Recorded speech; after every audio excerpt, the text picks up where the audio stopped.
Have you noticed it? That subtle pressure behind your eyes, the sudden need to stop, to breathe, to pull away from noise that never bothered you before. Moments where your body feels heavy, and then strangely light, where silence feels louder than sound. If you're here, it's likely because something in you already knows something is shifting. Not outwardly, but inwardly, and it's been whispering for a while now. What you're experiencing isn't random, and it isn't a flaw. Many people interpret these sensations emotionally, energetically, symbolically as signs of an inner reorientation, a kind of remembering. Ancient traditions spoke of this moment not as an achievement, but as a soft unraveling, a return to stillness that existed before the world taught you how to brace, perform, or survive. This is not about escaping modern life. It's about learning how to inhabit yourself again, even here. Especially here. Let's talk about the first sign. A deep fatigue that rest docenti seem to touch. You sleep, but you're still tired. It's not a sharp exhort. It's all deep weariness. Symbolically, many ancient traditions describe this as the fatigue of over-identification, the exhaustion of holding too many roles, too many masks, for too long. Psychologically, it's what happens when the nervous system has been in constant readiness. Spiritually, it's often interpreted as the moment the body says, I can't live for emergency anymore. This tiredness isn't asking you to quit life. It's asking you to stop fighting it, to release the belief that rest must be earned. Then there's the second sign, a heightened sensitivity to sound, light, and energy. Crowded rooms feel overwhelming. Bright lights feel intrusive. Certain conversations suddenly drain you. Many people interpret this as the senses recalibrating. Pratyahara is when your senses pull back and you focus inward. It's not disconnection. It's refinement. Psychologically, this can reflect a nervous system learning to distinguish between safety and overstimulation. Spiritually, it's often seen as the dissolving of numbness. You're not becoming fragile, you're becoming honest. The third sign is a pressure in the chest, throat, or head.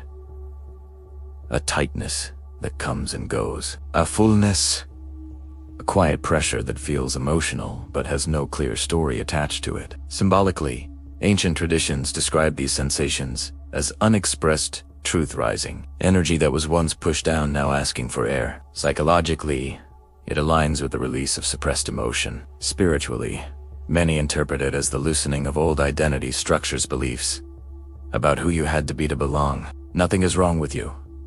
Something is being unsaid. And finally, heard. This leads to the fourth sign, the need for stillness, even what feels like loneliness. You cancel plans. You find yourself craving empty space.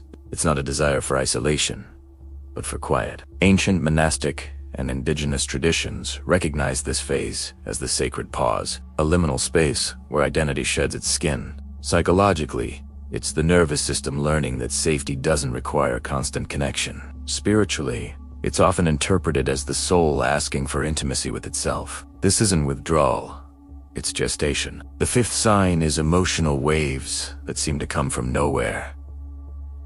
Sudden sadness, unexpected tenderness, grief that doesn't feel like it belongs to today. Many traditions believed emotions are not personal. Villiers, they are stored memory, energetic weather passing through. Psychologically, this reflects emotional processing that was postponed for a long time. Spiritually, it's often seen as ancestral or collective release patterns, finally being exhaled from the system. Let it move. Still water grows stagnant. Flow brings clarity. The sixth sign is a quiet loss of interest in old goals. What once motivated you just doesn't anymore. Achievements feel hollow.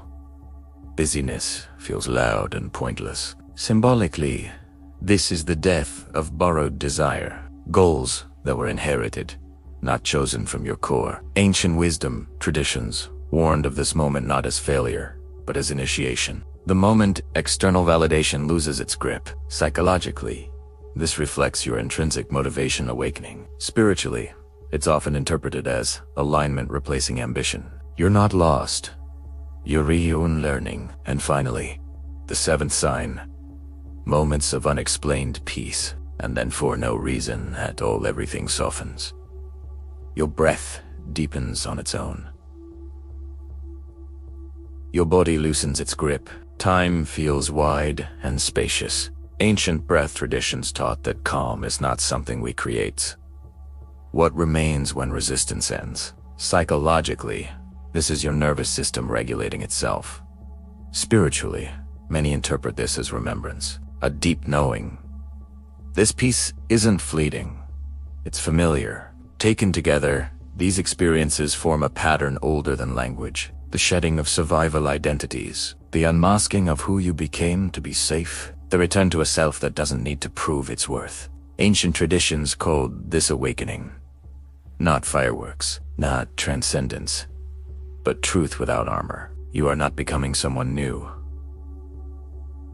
You are becoming less divided. Your nervous system is learning that the world does not need to be met with tension.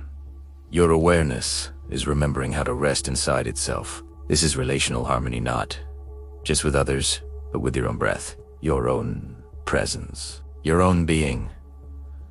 You are not broken. You are not falling behind. And you are not alone in this. What's unfolding is not a crisis, it's a return, a remembering carried quietly through generations, now finding its way back to you. If this resonated, stay with this space. Share your experience in the comments. Your words might be the mirror someone else needs. And if you feel called, subscribe, not for answers, but for companionship on the path. You're right where you belong. You are discovering, finding Kundalini Awakening.